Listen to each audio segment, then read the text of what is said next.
اور اسی دن ایک بار پھر مخالف گھروں پر حملہ، 2 مزید افراد مارے گئے، 3 زخمی، ایک ہی دن 2 مختلف جگہیں، 5 لاشیں۔ یہ کوئی عام جھگڑا نہیں تھا، یہ مکمل منصوبہ بندی تھی۔ اخبارات بھر گئے، پورے پنجاب میں ایک نام گونجنے لگا، وہ نام تھا کالو شاپوریا۔ 5 لاشوں کے بعد کہانی ایک نئی جگہ داخل ہو گئی۔ اب مسئلہ صرف بدلہ نہیں تھا، اب مسئلہ ریاست بن چکا تھا۔ کالو شاپوریا کے خلاف مقدمات درج ہو چکے تھے، گرفتاری کے وارنٹ نکل آئے، چھاپے پڑنے لگے، مگر ہاتھ کسی کے کچھ نہیں آتا تھا۔ وہ جیل نہیں گیا، وہ مفرور ہو گیا۔ ادھر مخالف فریق خوف میں بدل چکا تھا، انہوں نے خود کو قلعے میں بند کر لیا تھا، گھروں کے باہر پہرے، اندر بندوقیں، کوئی باہر نکلنے کو تیار نہیں، ہر راستہ بند تھا، ہر ڈیرا محفوظ۔ کالو حملہ کرنا چاہتا تھا مگر موقع نہیں مل رہا تھا، اور یہی وہ وقت تھا جب ایک بیٹھک ہوتی ہے، ایک کمرہ، چند لوگ۔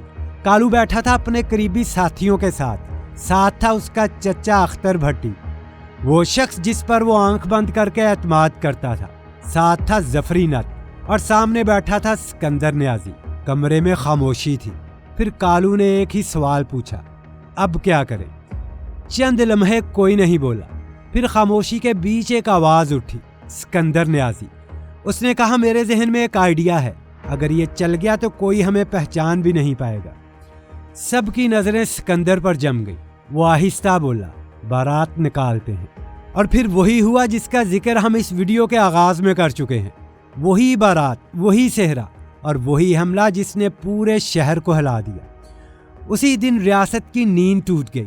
یہ معاملہ اب تھانے تک محدود نہیں رہا تھا، فائلیں اوپر جا رہی تھیں، ایک نام بار بار سامنے آ رہا تھا، کالو شاپوریا۔ چھاپے تیز ہو گئے، مخبر لگائے گئے، ہر قریبی شخص ریڈار پر آ گیا۔ اسی دوران ایک اور زخم لگا۔ 1997 کالو کے ایک چچا خالد قتل کر دیے گئے۔ بات یہی نہیں رکی، اس کے بڑے بھائی خضر حیات، جو باپ کے بعد پٹواری بنا تھا، اسے بھی نشانہ بنایا گیا۔ شوٹر کا نام تھا میاں پرویز۔ پنچایت بیٹھی، قرآن سامنے رکھا گیا، اور میاں پرویز نے قرآن پر ہاتھ رکھ کر کہا، میں نے ہی خضر حیات کو مارا ہے، کالو سے کہہ دو جو کرنا ہے کر لے۔ یہ اعتراف نہیں تھا، یہ چیلنج تھا۔ کالو جانتا تھا کہ اب پولیس ہر طرف ہے، اس لیے اس نے ایک اور فیصلہ کیا، اپنے بھائی افتخار کھاری کو الگ کر دیا، کہا تم سائیڈ پر ہو جاؤ، اب یہ کام میں اکیلا کروں گا۔ کھاری سندھ چلا گیا، مگر کہانی وہاں ختم نہیں ہوئی۔